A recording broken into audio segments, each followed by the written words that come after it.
Nous allons continuer notre enseignement sur les vœux. Nous allons voir une autre règle régissant les vœux de l'Ancien Testament. Mais je dis encore que nous ne sommes pas obligés de faire des vœux aujourd'hui dans le Nouveau Testament. D'ailleurs, même dans l'Ancien, personne n'était obligé de faire un vœu. Les vœux forcés, les vœux faits par contrainte, ne sont pas des vœux faits selon la parole de Dieu, même, et ne le seraient même pas, même si ceux qui les font étaient encore dans l'Ancien Testament. Je vous ai dit que le mot vœu, vous n'allez voir dans le Nouveau Testament, même au temps de Jésus, personne ne fait un vœu. Et même s'ils en faisaient, ça devait émaner de la personne elle-même. C'est la personne elle-même qui devait dire « je m'en vais faire un vœu ». Mais pourquoi donc faire un vœu et peut-être ne pas pouvoir l'accomplir et être ainsi coupable d'un péché? Autant ne pas en faire, puisque Dieu lui-même ne force personne à faire des vœux. Le vœu doit être fait à Dieu et non aux hommes. Le vœu doit être fait à Dieu et non aux hommes. Nous allons lire un certain nombre de passages tout à l'heure et vous verrez que les vœux doivent être faits à Dieu et non aux hommes. Ça veut dire que c'est à Dieu qu'on doit s'adresser lorsqu'on fait un vœu. Malheureusement, vous allez vous rendre compte que dans certains de nos milieux chrétiens, on fait des vœux aux hommes et non à Dieu. La Bible dit ceci dans Nombre 30, versets 2 et 3. Nombre 30, versets 2 et 3. Moïse parla au chef des tribus des enfants d'Israël et dit, « Voici ce que l'Éternel ordonne. Lorsqu'un homme fera un vœu à l'Éternel, il fera un vœu à l'Éternel, c'est-à-dire à Dieu. C'est à Dieu qu'on fait. C'est à Dieu qu'on faisait. Ou un serment pour se lier par un engagement. Il ne violera point sa parole. Il ne violera point ce qu'il a dit quand il faisait le vœu. Il agira selon tout ce qui est sorti de sa bouche. Et c'est la Bible dit, lorsqu'un homme fera un vœu à Dieu, lorsqu'un homme fera un vœu à Dieu, nous allons lire Deutéronome 23, Deutéronome 23, versets 21 et 23. Deutéronome 23, versets 21 et 23. Si tu fais un vœu à l'Éternel, la Bible ne dit pas si tu fais un vœu à ton pasteur. Elle ne dit pas si tu fais un vœu à l'Église. Elle ne dit pas si tu fais un vœu aux dirigeants. Si tu fais un vœu à l'Éternel, ton Dieu, tu ne tarderas point à l'accomplir, car l'Éternel, ton Dieu, t'en demandera compte, et tu te chargerais d'un péché. Verset 23. Mais tu observeras et tu accompliras ce qui sortira de tes lèvres. Par conséquent, le vœu que tu feras à l'Éternel, ton Dieu, et que ta bouche aura prononcé. Voilà deux versets où il est clairement dit que ceux qui faisaient les vœux les faisaient à Dieu. Et c'est pourquoi lorsqu'il parlait, il s'adressait à Dieu. Il ne s'adressait pas aux hommes. Vous n'allez pas voir que ceux qui vont faire des vœux dans l'Ancien Testament s'adressaient à leurs parents, aux sacrificateurs, aux prophètes, etc. Ils s'adressaient directement à Dieu parce que c'est à Dieu qu'ils le faisaient. Tu ne peux pas faire un vœu à quelqu'un et toi tu t'adresses à une autre personne. Le vœu étant un engagement, tu dois t'engager auprès de la personne qui est concernée. Alors, qu'est-ce qui se passe, qu'est-ce qui se passe, parce que j'ai été dans plusieurs milieux chrétiens où les vœux étaient plutôt écrits. Il y en a même qui étaient obligatoires. J'ai été quelque part où on a dit, tout le monde, chacun doit faire un vœu. On a partagé les enveloppes, chacun était obligé de faire un vœu. Ça, c'est anti-biblique, c'est contre la parole de Dieu. Il n'est pas normal qu'on ordonne aux gens, qu'on dise tout le monde, chacun doit faire un vœu.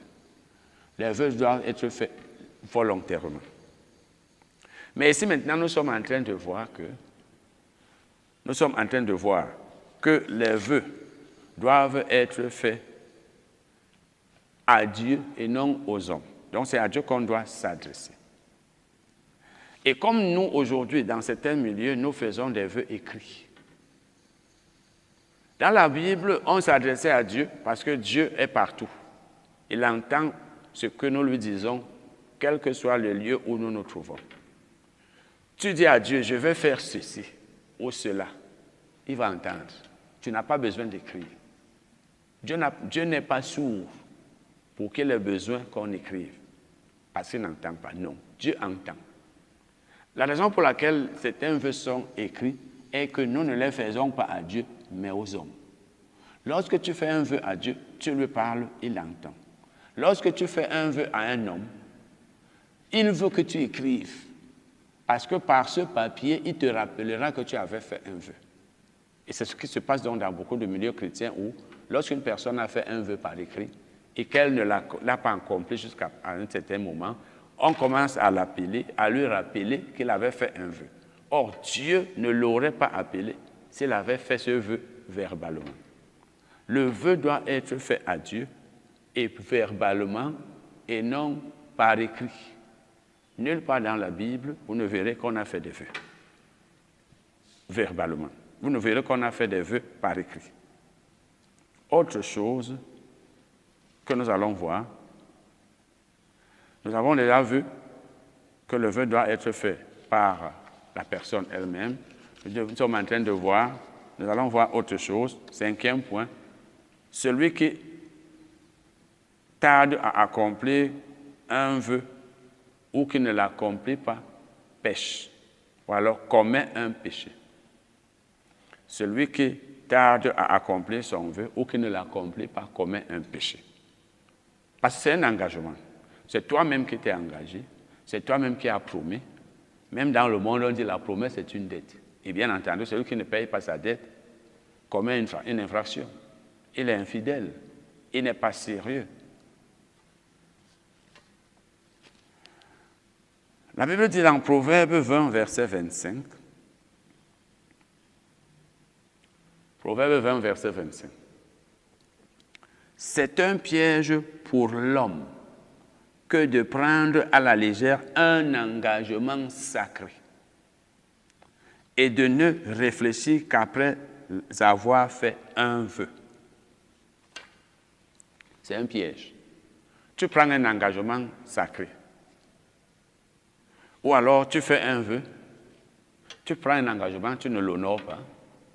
Ou bien tu fais un vœu, tu ne l'accomplis pas. Tu restes là.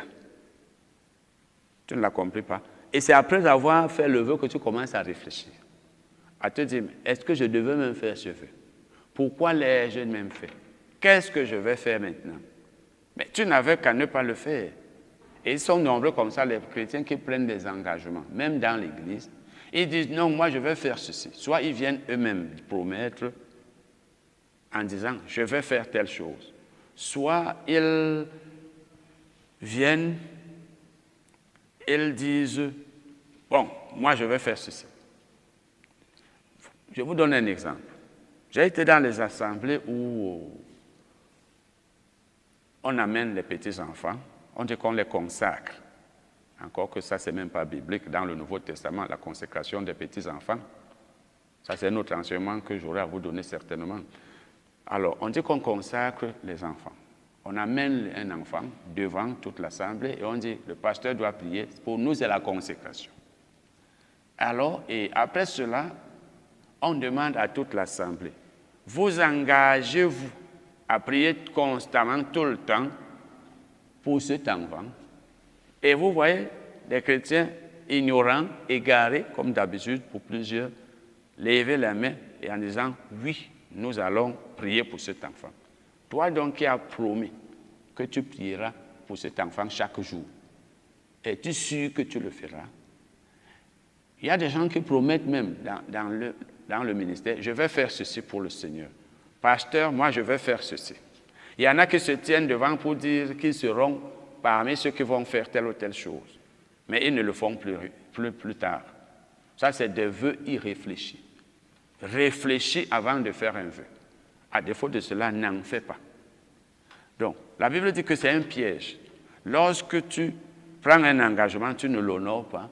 Lorsque tu fais un vœu et tu ne l'accomplis pas, ou alors tu te mets à réfléchir bien après, pourtant tu devais réfléchir avant de faire le vœu, et à la fin de ta réflexion, tu pouvais même décider de ne pas faire le vœu.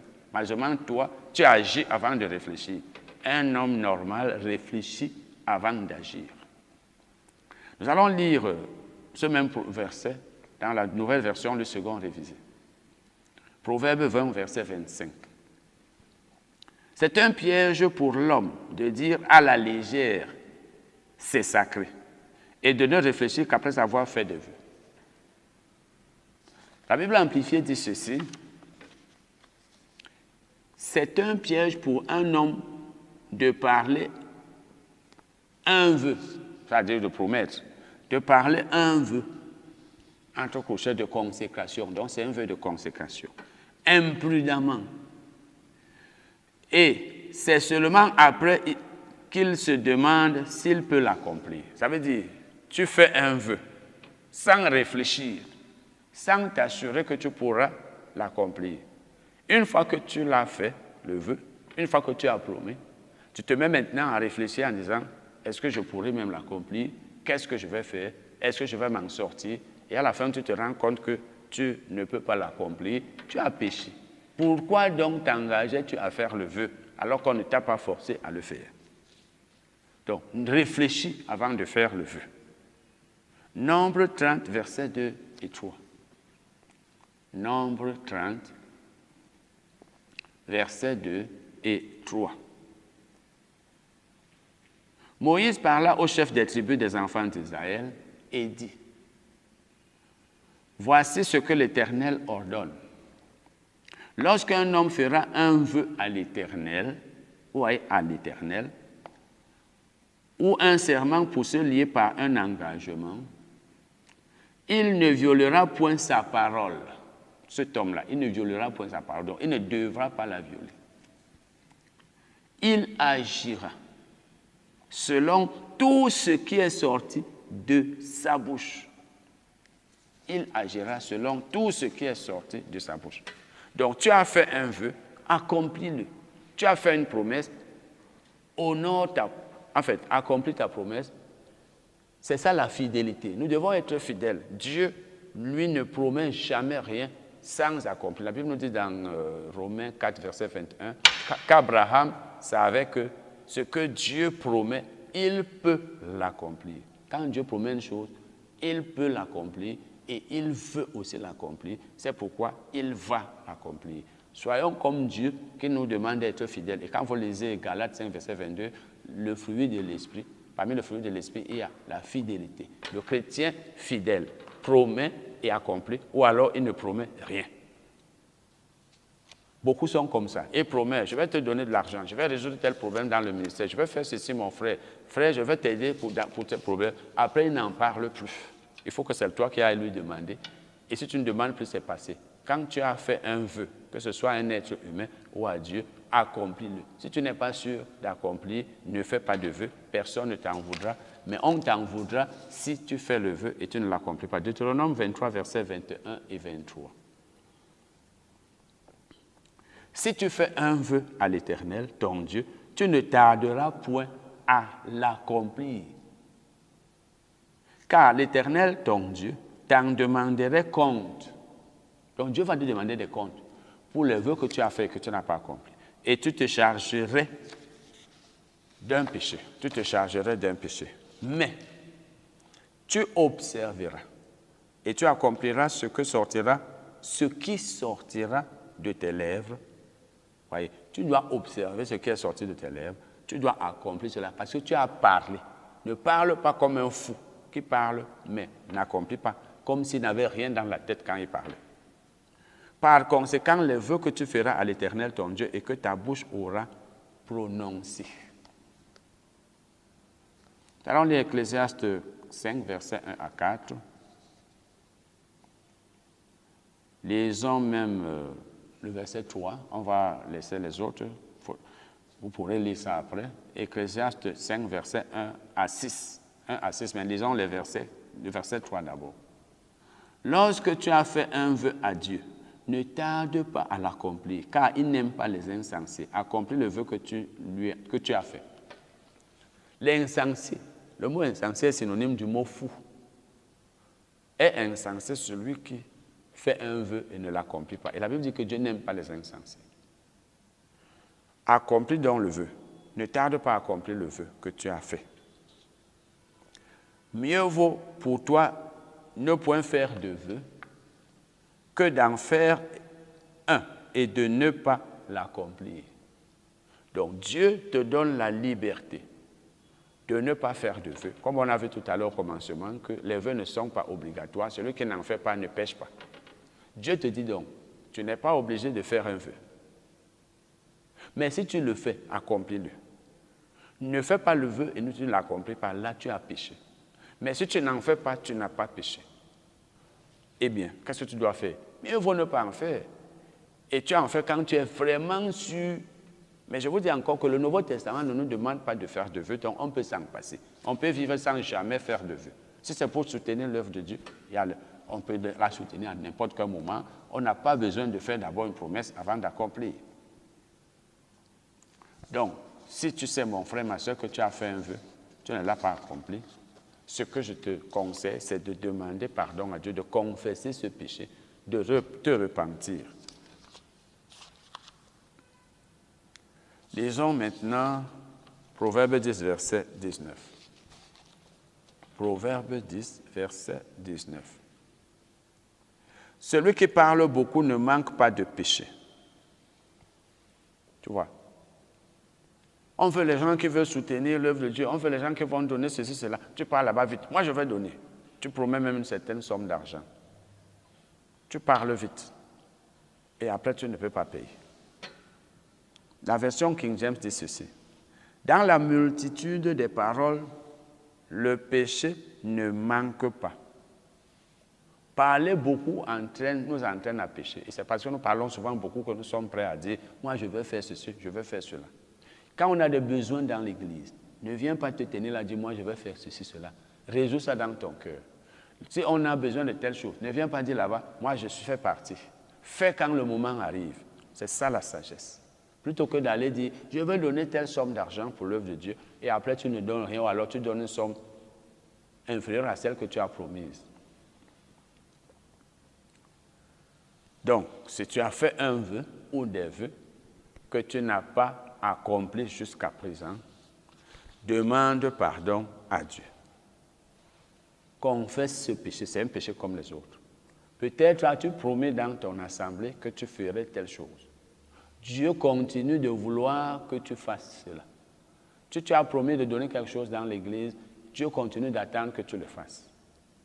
Mais si tu l'as fait parce que tu étais insensé à l'époque, demande pardon à Dieu et ne fais plus de vœux. Si tu l'avais fait par écrit, va dire à la personne, je ne suis plus engagé, je me rétracte.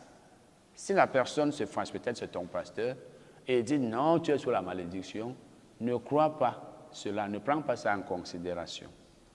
Ne prends pas ça en considération parce que Dieu, lui, il ne t'a pas obligé à faire de vœux. Et si tu n'en fais donc pas, il n'est pas contre toi, il n'est pas fâché contre toi. Mieux vaut ne pas en faire. Mais ce qui se passe, c'est que souvent les gens font des vœux par écrit. Et lorsque tu as fait un vœu par écrit, tu ne l'as pas accompli, on te rappellera tout le temps. Tu avais fait un vœu. À la fin, ça devient un péché que tu as commis contre quelqu'un. C'est un peu comme si tu avais péché contre la personne. La personne t'en veut, alors que ce vœu, tu étais censé le faire à Dieu et non à la personne. Mais comme tu as écrit un bout de papier que tu as remis à la personne, ça devient comme de l'infidélité, comme de la chicheté, alors qu'en réalité, c'est Dieu qui devrait t'en vouloir et non la personne. Et très souvent, voici ce qui se passe. Quelqu'un a besoin d'argent, c'est dans l'église. Il dit aux gens, faites des vœux, il faut avoir la foi. Les gens font des vœux, ils disent qu'ils ont la foi. Or, la foi est basée sur la parole de Dieu. Dieu ne vous a pas demandé de faire les vœux dans sa parole écrite. Il ne vous a pas demandé de les faire par le Saint-Esprit. Vous faites donc en disant, vous avez la foi. Basée sur quoi? Puisque Dieu n'a rien dit. Il n'a donné aucune instruction au sujet des vœux. Les gens s'engagent donc à faire des vœux. Ils écrivent des bouts de papier et celui qui les reçoit se dit, voilà, j'aurai cette somme d'argent parce que tel a promis telle somme, tel a promis telle autre. Au bout d'un temps, rien n'est donné, souvent pas grand-chose. En fait, ce qui se passe, c'est que celui qui a fait le vœu s'est appuyé, s'est basé sur la parole de celui qui lui a dit, fais le vœu, Dieu va accomplir. Fais le vœu, Dieu va te donner les moyens. Il base sa foi sur la parole de celui qui lui a demandé de faire le vœu. Et celui qui perçoit l'argent base aussi sa foi sur la parole de celui qui a fait le vœu, parce qu'il a dit, je vais payer, je vais accomplir. Aucun d'eux n'est basé, aucun d'eux ne s'appuie sur la parole de Dieu. C'est pourquoi ça ne marche pas. Et à la fin, c'est des problèmes entre les gens. Pourquoi tu n'as pas payé? Pourquoi? Moi, je n'en ai pas. Parce qu'en réalité, si ce problème était entre un homme et Dieu, il aurait été résolu facilement. Si tu as donc fait des vœux aux hommes et tu n'as pas pu les accomplir, va leur dire, je ne peux plus. Si c'est à Dieu, demande-lui pardon et confesse ce péché. Mais si tu avais déjà dit à Dieu que tu allais faire, tu as fait le vœu et tu ne peux plus, tu demandes pardon, Dieu lui l'oublie. C'est un péché comme les autres. Désormais, seulement désormais, ne fais plus de vœu. Ne le fais plus parce que tu serais un très grand insensé en faisant un vœu alors que Dieu ne t'oblige pas à le faire, il ne te demande pas de le faire. Et tu le fais maintenant, tu n'es pas capable de l'accomplir, tu commets un péché que tu pouvais bien éviter. Et sachons aussi que nous ne sommes pas obligés de faire le vœu.